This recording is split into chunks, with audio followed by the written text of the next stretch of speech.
There's just something about Mr. Freeze, or Mr. Fries, that has always appealed to me. I think maybe because he might be Batman's most intelligent nemesis. Definitely Mr. Freeze, definitely Hush, probably Hugo Strange, Professor Strange. You know, it's quite a shame he's not going to be able to ever get his doctorate. You know what? But I feel like he's probably made peace with that. So this is Batman number 51, written by Tom King. It's the start of a new arc called Cold Days, because no one can resist. It's not even a pun. It's just like, hey, he's blue. Get it? So a lot of people have been talking about Tom King's Batman run. I haven't watched any of the Diversity in Comics videos on it, just because I kind of haven't been watching Diversity in Comics for like 2 weeks. Just haven't felt like it. But a lot of the websites talk about Tom King. I know they sell really well, or are shipped really well, but I don't know if it's actually good, so let's find out. So I'm going to skip the first couple pages, but the short story of it is Bruce Wayne is reporting for jury duty, and you know it's suspect because even dummies can get out of jury duty. Even I could get out of jury duty. But I'm very crafty when it comes to things I don't want to do. I'll figure a fucking way to not have to do them. So then we get into it actually starts off in the jury selection process, so who knows, he might not even get picked. But I mean, obviously you got Bruce Wayne in the courtroom, you're not gonna let that fish get away. I mean, even if the case sucks, even if it was just like a burglary gone wrong, you got Bruce Wayne there, you gotta keep him. He's a celebrity, and you just want to look at him. I feel like people in Gotham, they just want to look at this face, because I mean, how often do you see it? Not really that often. So one of the attorneys is asking what his feelings on the Batman are. And then we get these scenes of what this is about. Mr. Freeze is involved. We see Batman. Wow, is that your extra long cape? What's going on? And he is interrogating Mr. Freeze, and I feel like when Batman tells you to talk, he doesn't mean to say the alphabet. So, then I like Bruce's response. Batman is a complicated figure. He seems to just be a part of the city, like a gargoyle. I like that. Because I feel like are we ever taking down gargoyles? Are we taking down gargoyle buttresses? Because I feel like once the gargoyles are there, it's over. It's done. I mean, we're not going to make any new gargoyles. We should. Every building should have at least one gargoyle. But what I'm saying is, once your city has a Batman, you're just always gonna have a Batman. I mean, it'd be weird if you didn't. I mean, it's very difficult to get a Batman, so you're gonna keep it. No matter, even in spite of things like time, you just gotta keep him, because it's like home of the Batman. You can merchandise the shit out of that. So he's like, the attorney says, Mr. Wayne, you have had some past associations with Batman, as has most Gotham. I mean, yeah, obviously. Do you know how many riddles I fucking solved to get into my apartment in Gotham? It's fucking ridiculous. And it cuts back to what Batman did to Mr. Freeze, which he took off his goggles that heat his eyes so they don't freeze, because he was like, hey, Victor, let me see those baby blues. I'm going to assume you're going to have baby blues just because of the color scheme, but, let me get a good look. I don't want to look into these red eyes when I go in for a kiss. I want to see the real deal. Even if it brings you immense pain, I need to see them, baby girl. So he asks the question here, what is the nature of these associations? So Bruce just stares at him, which this is a classic G move. If somebody asks you a question that you don't want to answer, or you're above answering, just like Bruce is above, he's above all of this. He's definitely above the justice system. I mean, his entire career as Batman is a testament to that. But if someone asks you a question you don't want to answer, you don't know the answer to, or you're above it, just stare at him. And if your stare has the willpower that is greater than their desire for the answer, you win. And they'll remember that shit for life.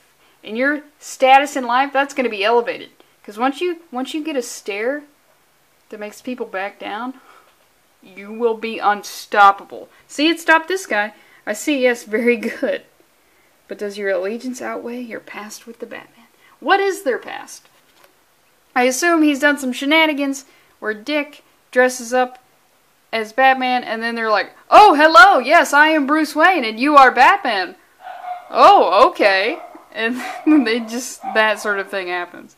So eventually, what happens is, they tell the jury, okay, you have been selected, and they're going to be staying in a shitty hotel for the remainder of the trial, and then we get into this double-page spread of just, you know, like a courtroom. But let's look, and it's cold days. It's weird that they would write that. I mean, why do they know it's a part 1? Why couldn't they solve this thing in 20 minutes? Come on. They solved OJ in like 3 hours. So we see Bruce, he's getting the head of the table, because whoever has the most paper gets the head of the table. I'm sorry, them's the rules. And then we got this guy whose suit conflicts with his hairstyle here. I know, I'm pretty hip. I'm pretty liberal, so you think I wouldn't judge someone based on a mohawk? I do. I'm gonna do it. You got a mohawk, I'm gonna question you. And when you spent so much money on a tailored white suit, what's going on? On your day job, do you just have 2 hair pieces that you put on the side of your head? It's a questionable look, my friend. And we got this lady, who is the other richest person, going by my previous rule of richest person sits at the head of the table, who brought her giant's nipple just from home. She just brought it from home. It's her good luck charm for when she's going to trial. And then we see, I love this page. This is like, this page right here is beautiful. We see that he is in a shitty hotel because all shitty hotels are called hotel. That's how you know it's bad, when it doesn't have a name. And we see the bat signal is being lit up, but he just pulls that drawstring down and he just walks away. Because he can't. I mean, he could. I feel like he could. But he's like, come on. Come on, I'm in a shitty hotel. I want to remain here. When am I ever going to feel these scratchy ass sheets again? Never. Because I have my own fucking silkworms down in the Batcave making me new sheets on the daily. I want to embrace this experience. I want to have popcorn for dinner.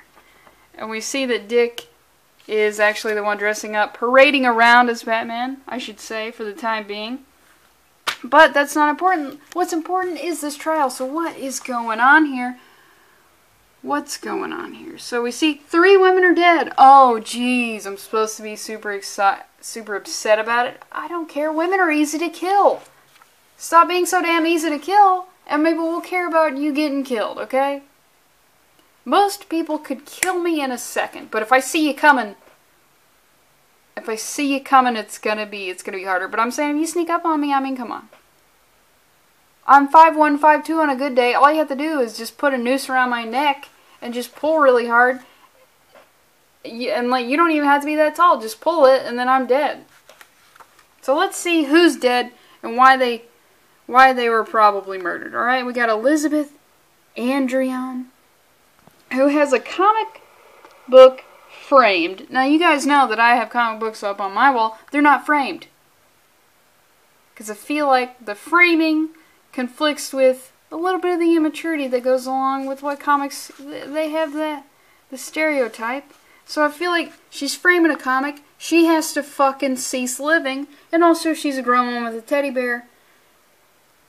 Need I say more? Okay, we got here Maureen O'Connell. Her name is Maureen.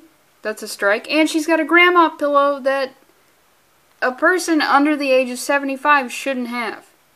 So she has to die. We've got Christy Barnhart. Her name is spelled in her stupid way.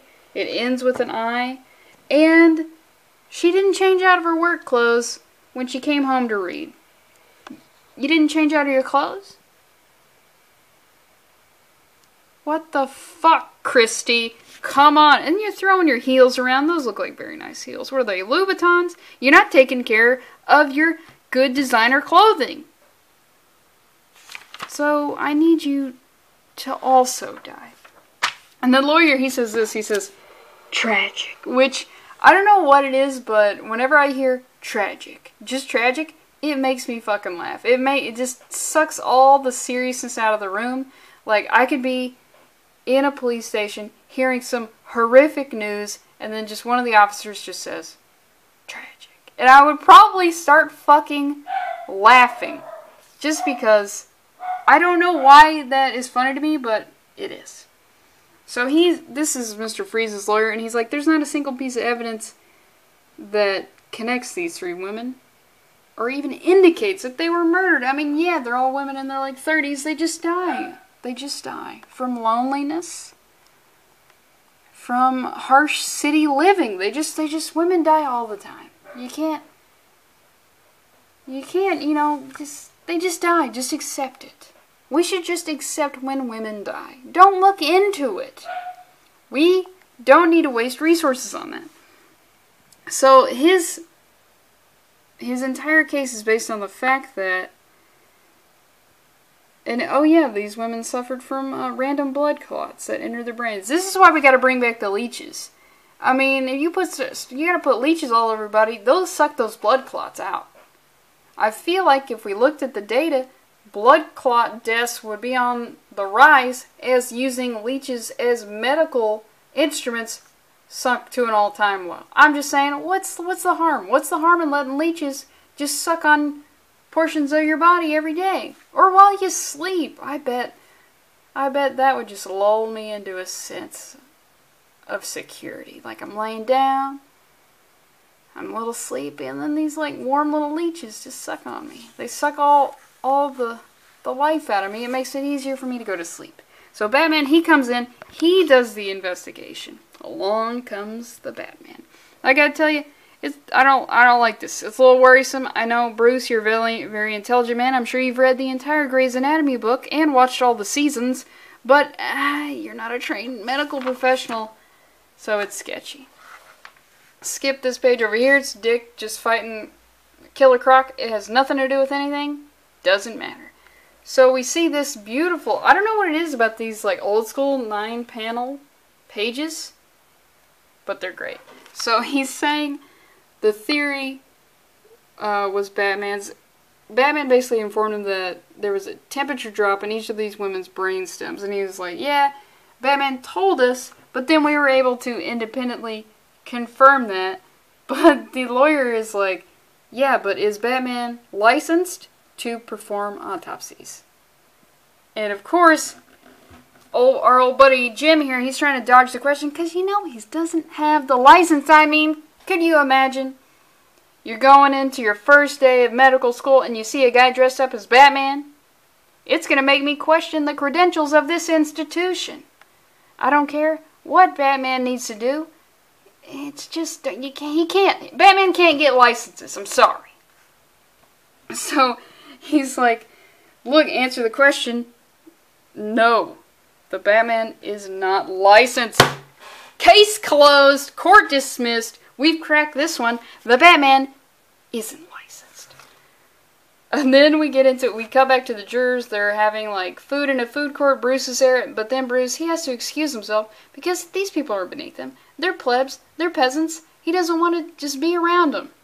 Somehow, the carbon dioxide that they expel is of a lower grade than the carbon dioxide that he expels. I don't know. He can feel it. He goes into the bathroom where he does something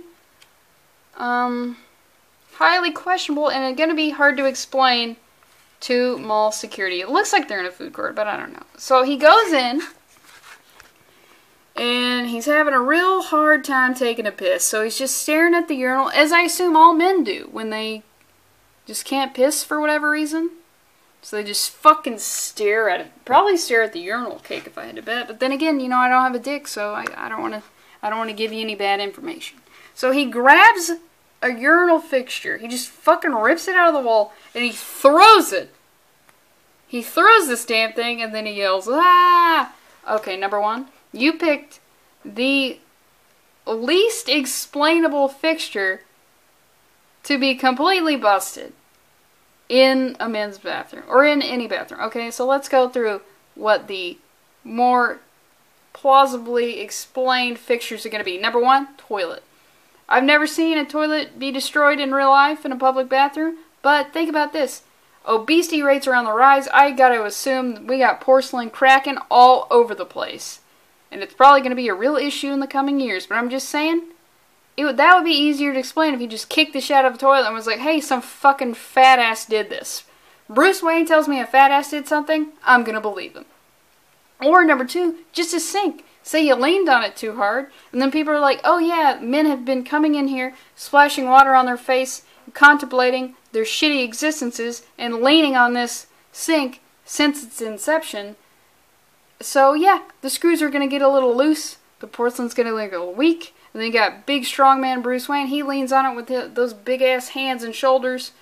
He doesn't even know his own strength. It's gonna crack. But no, the urinal. What? How do you break a urinal? What? Your dick was too heavy?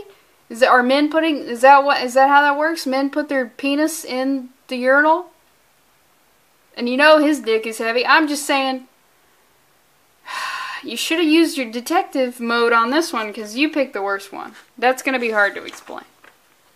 And then we find out how Mr. Freeze came into police custody. They found his brutally beaten body, because you gotta remember, Bruce was beating the shit out of him. I'm sorry, Batman was.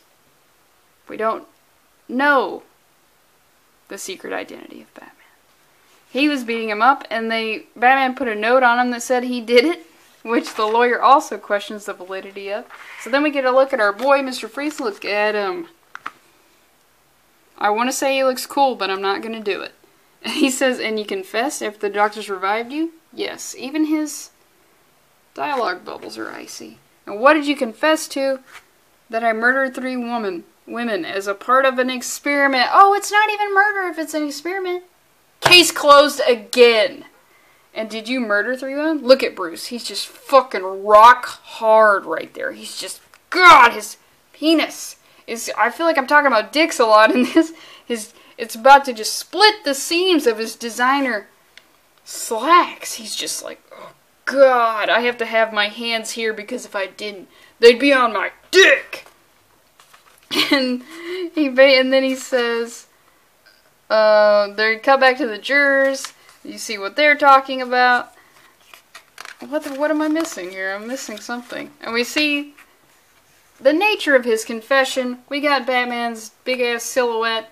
And I think he might be wearing 2 capes on this one. I feel like he has a cape attached to this shoulder and then another cape over here to make for extra spooky scary. So he says he's killed them all, but I mean, if you're hanging off a building and your scuba tank is off of you and you need the scuba tank to breathe, you'll confess to anything. And then we cut back to the jurors and we see what they think. And if you want to know what they think, go pick it up. I mean, this is good. This is good stuff. The art alone is super good. And I'm gonna go and get some leeches and to help rid me of my dick thoughts.